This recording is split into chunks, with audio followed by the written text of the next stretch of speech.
Frontline balitang yan si Gary De Leon, exclusive. Hinalughog ng airport police ang bag na ito sa Terminal 3 ng Ninoy Aquino International Airport. Nakita sa bag ang 4 na bala ng 9mm caliber ng baril. Hindi ito mga basyo. Unang nakita ng Office for Transportation Security ang mga bala sa X-ray sa final screening. Nakuha yan sa bagay ni alias Carlos, 28 anyos at isang OFW na papunta sana ng Cayman Island. Kwento ni alias Carlos, naiyak siya sa sobrang takot ng arestuin ng airport police. Nadidismaya kung anong lalabog. Ginagawang masama. Ayon kay Carlos, nag-firing siya pero noong 1 taon pa yun. Bago raw siya umalis ng bansa, paulit-ulit niyang sinilip ang kanyang bag at tiniyak na walang bala o anumang bagay na makakaabala sa kanyang biyahe. Tingin niya, biktima siya ng tanimbala modus. Yung trip ko, pinaghirapan ko na mga permit. Hindi ko na sasayangin lahat yun eh. Sa kabila na nangyari, humingi si Carlos ng dispensa sa mga otoridad para matuloy ang kanyang biyahe. Pero hindi siya pinagbigyan.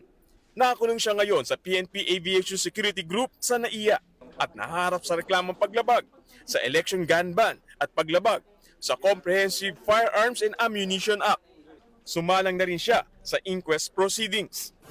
Sabi ng airport police, 1 hanggang 3 pasahero ang nahaharang nila rito sa Terminal 3 na may dalang bala. Pero karamihan daw ng mga ito ay mga amulet o agimat lamang ang pinaggagamitan. Kaya sila ay pinapayagan rin makaalis ng ating bansa. Yun nga lang, ang kay Carlos ay kakaiba daw ang sitwasyon kaya kinakailangang idetermina ng pulis kung ito ay sasampahan ng kaso. Bago ang insidenteng yan, nahulihan din ng bala ng Armalite ang isang senior citizen na babae sa kaparehong terminal. Gaya ng kay Carlos, hindi rin basyo ang nakitang bala sa final screening ng bagahe. Tingin ng pasahero, tinarget din siya ng tanimbala modus.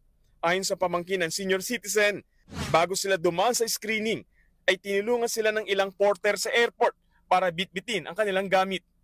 Nakita nila na senior na, tapos nag-wheelchair pa. Kaya siguro parang naging target nila yung kita ko. Kala siguro nila hindi na makapag-isip ng maayos gaano. Pinalagpas daw si Lola at pinayagang makabiyahe sa Japan para sa kanyang layover pa Amerika nang sabihin nitong may anak siyang immigration officer sa US. Pinapirma lang daw sila na acknowledgement receipt para sa documentation. Paglilinaw ng airport police, wala nang tanimbala sa NAIA. Sana hindi sila magpanik. Kasi po yung ating mga screeners, yung security personnel is nandyan naman po. Nagtatrabaho naman po sila. Nagbabalita mula sa Frontline, Gary De Leon.